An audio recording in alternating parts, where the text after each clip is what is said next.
Assalamualaikum warahmatullahi wabarakatuh. Waalaikumsalam warahmatullahi wabarakatuh.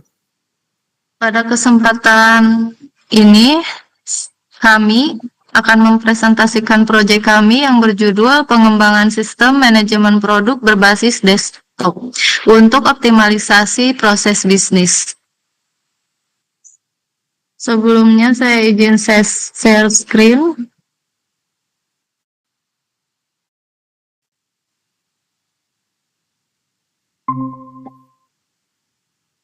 Sudah muncul ya? Sudah, Bu. Proyek pengembangan sistem manajemen produk berbasis desktop ini dikembangkan oleh 3 anggota, yaitu anggota 1 sebagai ketua, saya sendiri, Aris Nuriani, anggota 2, Alpirana Putra, anggota 3, Rian Abdillah. Sebelumnya saya akan menjelaskan dulu tujuan proyek ini untuk membantu proses pengelolaan produk agar lebih efisien, akurat, dan terintegrasi melalui aplikasi berbasis desktop.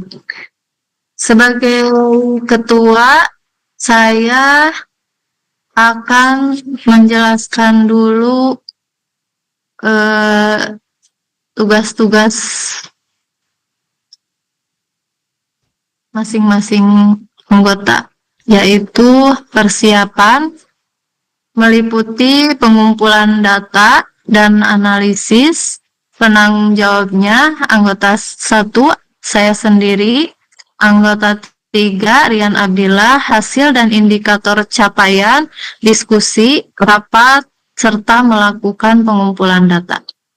Kemudian pengembangan, yaitu 1, perancangan aplikasi, 2, implementasi sistem, penanggung jawabnya anggota 2, Alpirana Putra.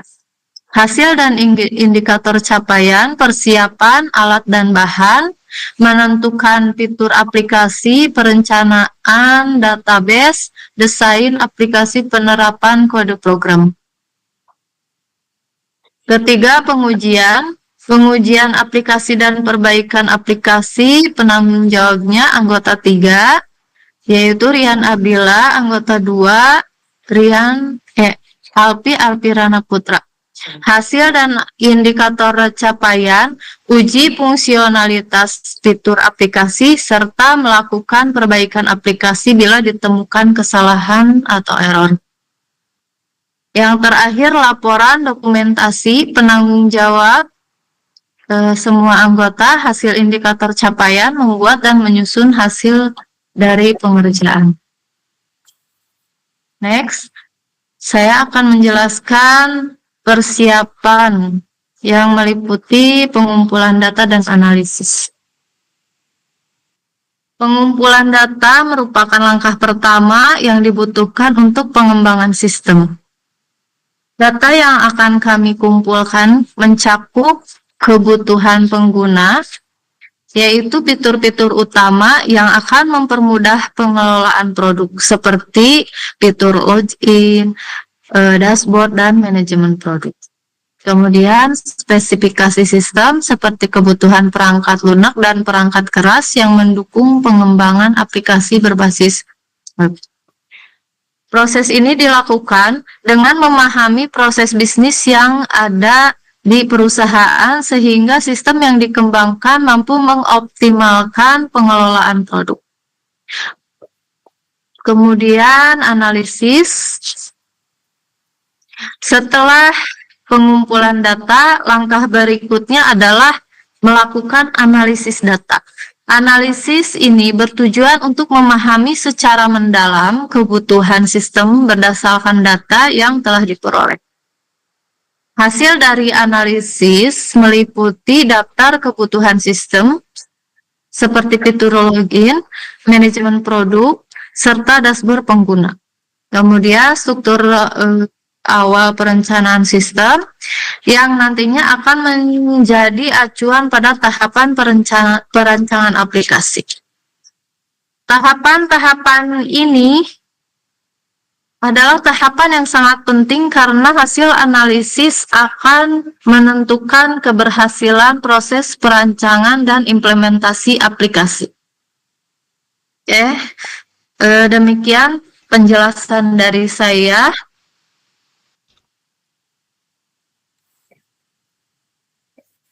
Mengenai tahapan persiapan yang mencakup pengumpulan data dan analisis, tahapan ini menjadi langkah awal yang penting dalam pengembangan sistem manajemen produk karena memastikan aplikasi yang akan dibangun sesuai dengan kebutuhan pengguna dan proses bisnis. Selanjutnya presentasi akan dilanjutkan oleh rekan saya yang akan menjelaskan tahapan pengembangan aplikasi mulai dari perancangan hingga implementasi sistem. Silakan untuk Alpirana Putra bisa dilanjutkan. Saya akan stop share screen dulu. Baik, izin share screen semuanya. Oke, lanjut.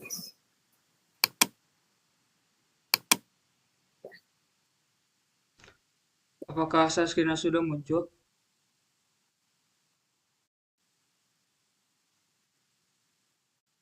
Sudah, Pak. Untuk tahap selanjutnya yaitu tahap pengembangan aplikasi sistem manajemen produk penjualan. Untuk poin pertama itu ada persiapan alat dan bahan. Untuk alat yang saya gunakan di sini itu yaitu sebuah laptop serta koneksi internet yang digunakan untuk mengunduh bahan atau software-software yang diperlukan seperti NetBeans. NetBeans di sini itu berfungsi untuk melakukan pengembangan aplikasi. Yang kedua itu ada software SAMPP, yang dimana software ini itu berfungsi untuk melakukan pengelolaan database menggunakan phpMyAdmin. Yang ketiga itu untuk mendownload library yang diperlukan pada aplikasi sistem manajemen produk penjualan ini. Yang mana seperti contohnya di sini di sebelah kiri atas terdapat kurang lebih 9 library yang dibutuhkan untuk sistem manajemen produk penjualan ini. Untuk tahap pengembangan kedua yaitu menentukan fitur aplikasi. Bentar, saya coba dulu. Nah, untuk poin kedua pada tahap pengembangan aplikasi itu yaitu menentukan fitur aplikasi. Aplikasi ini memiliki fitur antarmuka register dan antarmuka login. Seperti contohnya pada halaman register di sini. Pada halaman register ini itu memungkinkan agar pengguna untuk mendaftarkan akun sebelum mereka login. Dan pada halaman login ini itu agar memungkinkan pengguna itu bisa masuk ke halaman dashboard itu dengan melalui verifikasi email dan password. Saya contohkan di sini untuk melakukan dulu isi alamat mail itu alfi778.com password. Kita coba klik button daftar. Nah, setelah muncul notifikasi seperti ini, registrasi berhasil, silahkan untuk login. Kita klik OK, lalu di sini tuh pergi ke halaman login. Kita coba masukkan akun yang udah didaftarkan tadi, masukkan password, kita coba login berhasil. Nah, setelah pengguna login di sini, pengguna itu akan diarahkan ke halaman utama yang terdiri dari dua menu. Yang terdiri dari dua menu, yaitu menu dashboard, ini menu dashboard, juga menu manajemen data. Nah, pada menu dashboard ini, halaman utama dashboard, Pada dashboard ini itu menampilkan informasi utama seperti jumlah dari total produk itu akan ditampilkan di sini. Lalu jumlah dari produk tersedia. Jadi seluruh produk yang tersedia itu akan ditampilkan di sini jumlahnya, totalnya. Dan juga ada jumlah dari produk habis. Jadi kalau semisal dalam tabel itu terdapat produk yang habis, maka akan ditampilkan di sini dalam berbentuk angka gitu jumlahnya. Nah, selanjutnya masuk ke menu manajemen data. Pada menu manajemen data ini menyajikan semua data itu dalam tabel, data produk, semua data produk itu dalam tabel, dan juga dilengkapi dengan fitur input data produk melalui beberapa text field ini, bagian di atas ini. Dan juga di sebelah kanan itu terdiri dari 3 button, yaitu button simpan, button hapus, dan button update. Yang dimana untuk button simpan itu berfungsi untuk menyimpan data produk baru, menambah data produk baru. Dan untuk button kedua, yaitu button hapus, berfungsi untuk menghapus satu produk yang terdapat dalam tabel ini. Dan untuk button ketiga, yaitu button update, yang berfungsi untuk melakukan update data produk, seperti melakukan update kategori atau kolom harga, atau juga kolom stok, dan juga kolom status. Mungkin itu untuk poin kedua dari tahapan pengembangan aplikasi, yaitu menentukan fitur aplikasi. Sekarang masuk ke poin ketiga, yaitu rancangan database.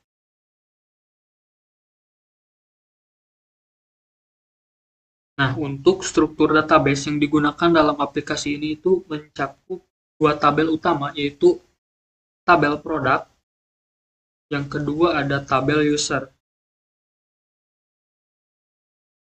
Sekarang kita coba masuk ke tabel produk.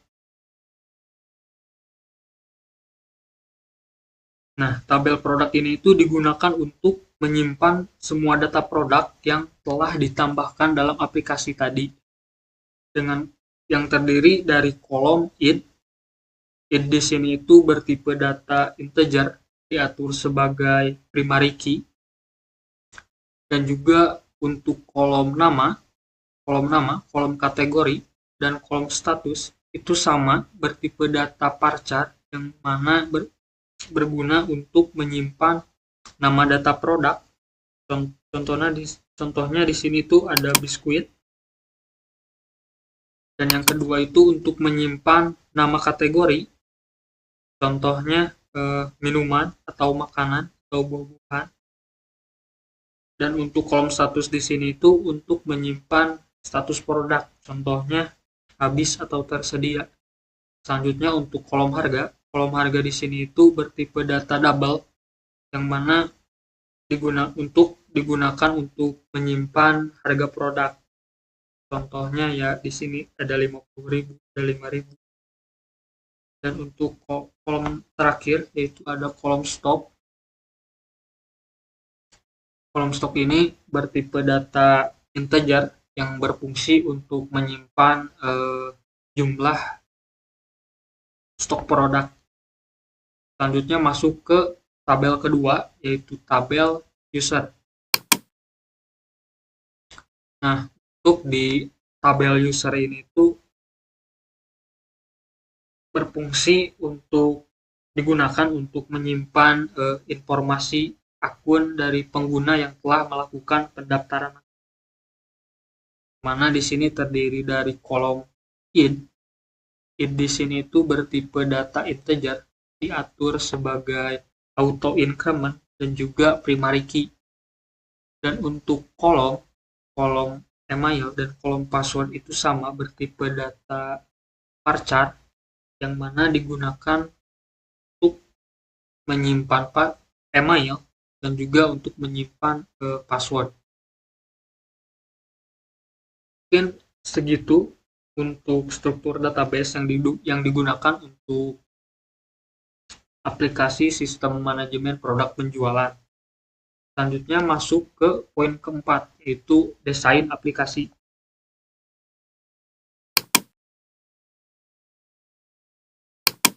Kita coba keluar.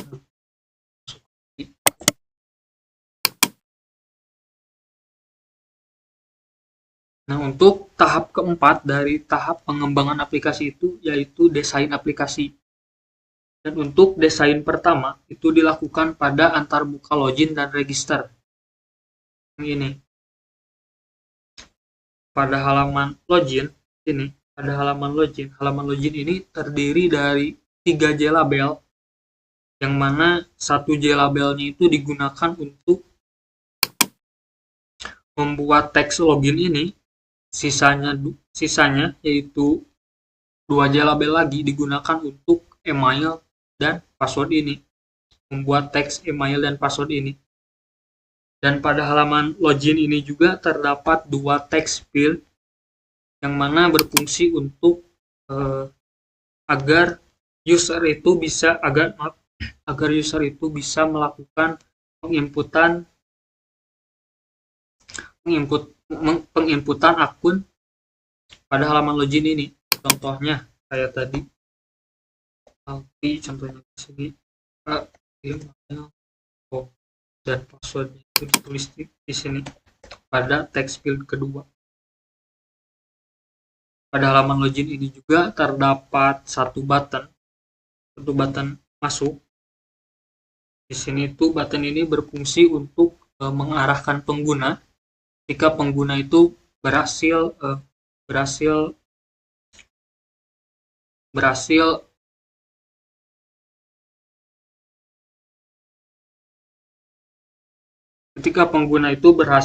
melakukan login. Untuk desain kedua itu dilakukan pada halaman register. Nah, pada halaman register ini terdapat 3 JLabel. 1 JLabelnya itu digunakan untuk membuat judul register ini. Sisanya itu ada 2 JLabel digunakan untuk membuat teks email dan teks password. Pada halaman register ini juga terdapat 2 text field yang mana berfungsi untuk user melakukan penginputan akun pendaftaran. Terdapat juga satu button daftar yang mana digunakan agar ketika user telah menginput email dan menginput password, maka button ini itu berfungsi untuk menyimpan akun yang telah didaftarkan oleh user tadi ke dalam database.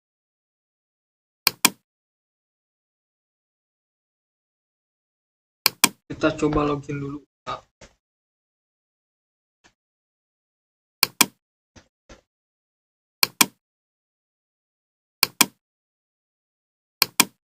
Nah, untuk desain kedua itu dilakukan pada antarmuka dashboard. Pada antarmuka dashboard ini itu terdapat 4 JLabel, yang mana 1 JLabelnya itu digunakan untuk membuat desain teks dashboard. Dashboard. 3 sisanya itu untuk membuat teks total produk tersedia, dan total produk habis. Serta 3 JLabel tambahan itu digunakan untuk menampilkan jumlah dari total produk tersedia, dan juga jumlah dari produk habis. Pada halaman dashboard ini juga terdapat 3 JLabel tambahan lagi, yaitu untuk icon. JLabel yang disisipi icon. Untuk desain ketiga itu dilakukan pada halaman manajemen data. Pada antarmuka manajemen data ini terdiri dari satu tabel satu tabel, yang mana tabel ini itu berfungsi untuk menampilkan semua data produk. Dan juga terdapat 6 text field yang digunakan khusus untuk input data baru atau memperbarui data baru. Di bawah untuk tambah data ini juga terdapat satu text field yang mana digunakan untuk melakukan pencarian data produk dalam tabel ini. Di samping text field ini juga terdapat JLabel yang berisi icon yang berfungsi itu sebagai tombol konfirmasi pencarian data produk. Di samping kanan juga terdapat 3 tombol, yaitu tombol simpan, tombol hapus, dan tombol update.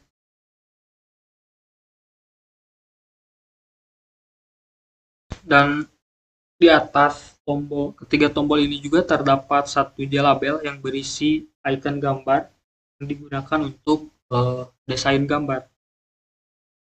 Selanjutnya masuk ke poin terakhir, tahapan terakhir pada tahapan pengembangan aplikasi, yaitu penerapan kode program. Penerapan kode program pada aplikasi ini tuh diterapkan dalam beberapa file seperti ini. Dalam beberapa file, seperti contohnya untuk koneksi database itu dilakukan pada file yang bernama koneksi mysql.java.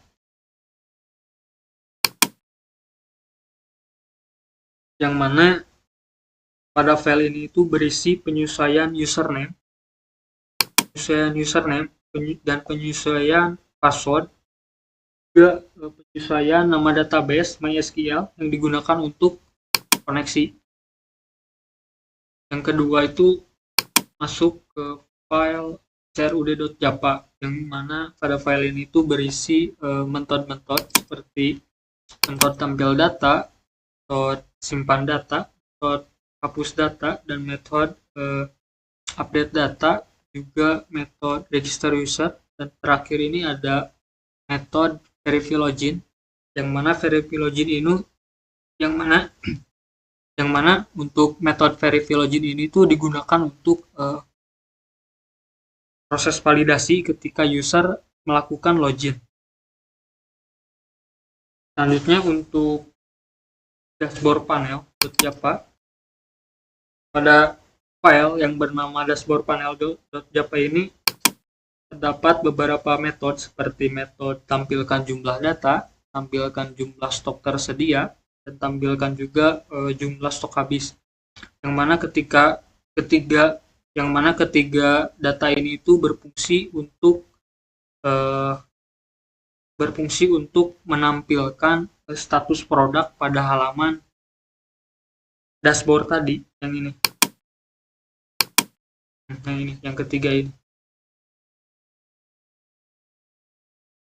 Terus masuk ke file yang bernama manajemen panel.java.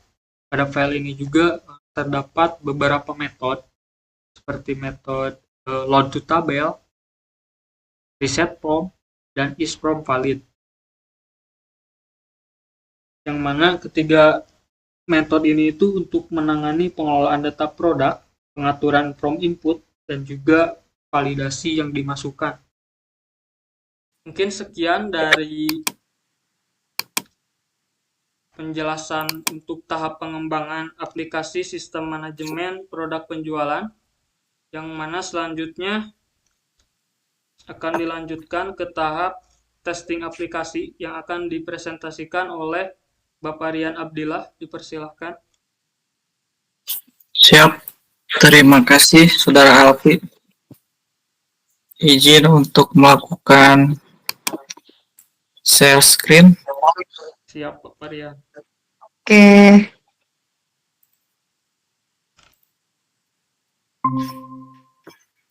Sudah ada ya? Ada. Sudah.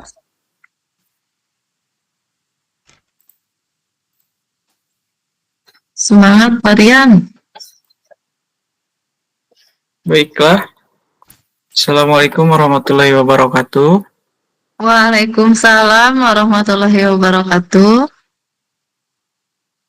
Terima kasih atas kesempatannya rekan-rekan memberikan saya waktu Di sini saya ditugaskan untuk menjelaskan tentang testing aplikasi.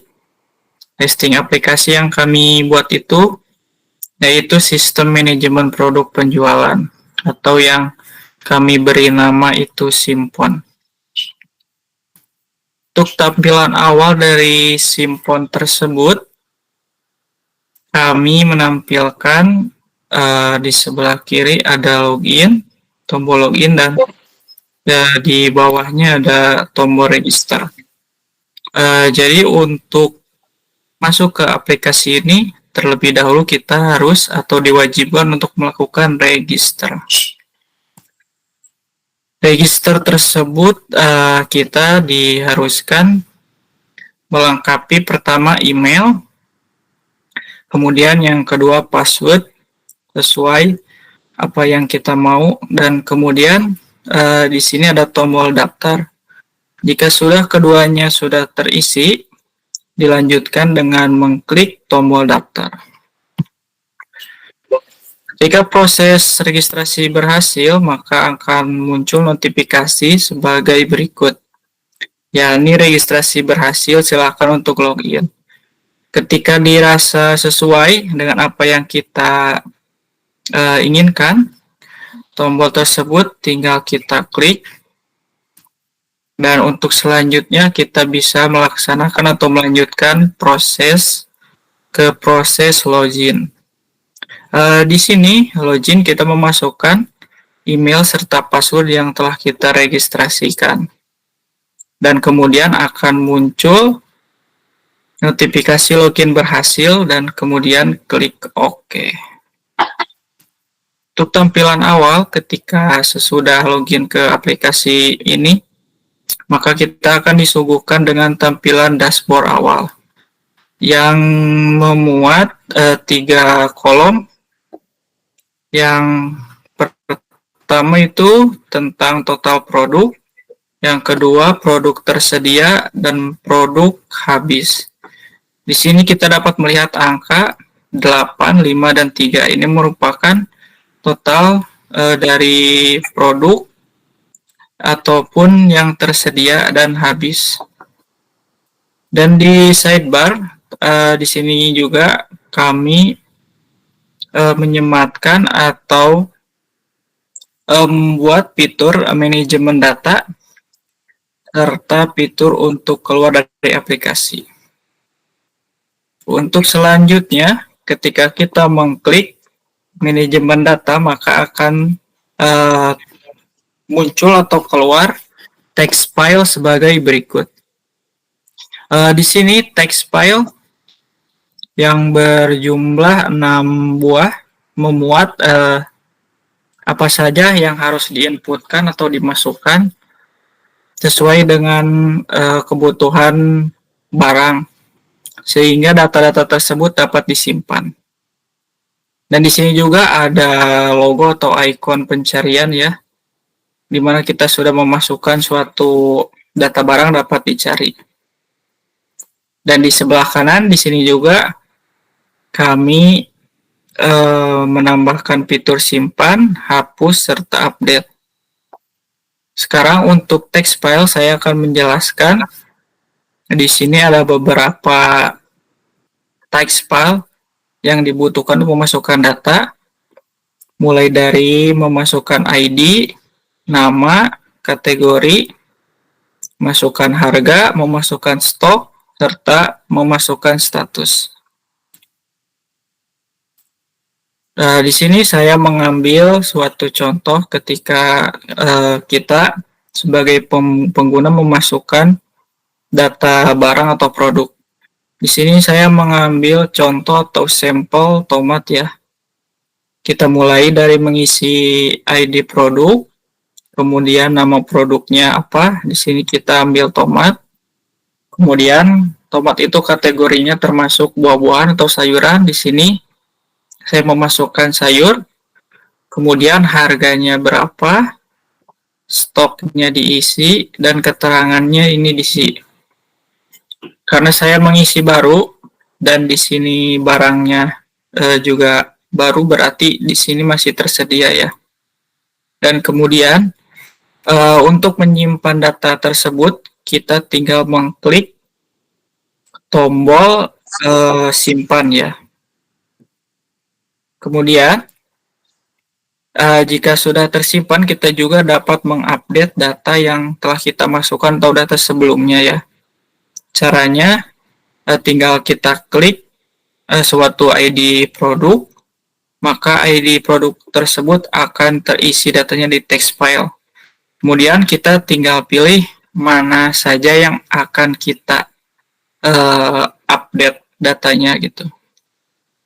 Di sini yang bisa diupdate itu mulai dari nama sampai status, dan kita sudah ketika sudah memasukkan atau mengupdate suatu data, maka kita tinggal mengklik tombol update dan data pun akan terupdate dengan munculnya notifikasi data berhasil disimpan. Dan seperti biasa kita tinggal mengklik OK. Kemudian untuk fitur hapus, itu kita bisa gunakan untuk menghapus data yang sudah tidak diperlukan. Ataupun kita bisa menghilangkan data yang memang sudah tidak terpakai ya. Caranya seperti biasa, kita mengklik suatu ID produk yang sudah tidak dipakai. Kemudian kita klik icon ini, tombol hapusnya. Dan ketika muncul notifikasi apakah Anda yakin ingin menghapus data ini, jika sesuai dengan keinginan kita maka klik saja yes. Apabila keliru bisa dibatalkan ya, ketik no. Karena ini sesuai dengan apa yang saya minta, jadi saya klik yes. Dan hasilnya data pun hilang. Dan untuk selanjutnya di tampilan untuk keluar dari aplikasi, kami juga menyematkan fitur keluar ya. Jadi jika sesudah menggunakan aplikasi ini, pengguna atau user dapat keluar dengan mengklik tombol keluar. Sekian presentasi dari saya. Mohon maaf bila banyak kekurangan. Sekali lagi kami mengucapkan terima kasih atas perhatiannya. Wassalamualaikum warahmatullahi wabarakatuh. Waalaikumsalam warahmatullahi wabarakatuh. Alhamdulillah.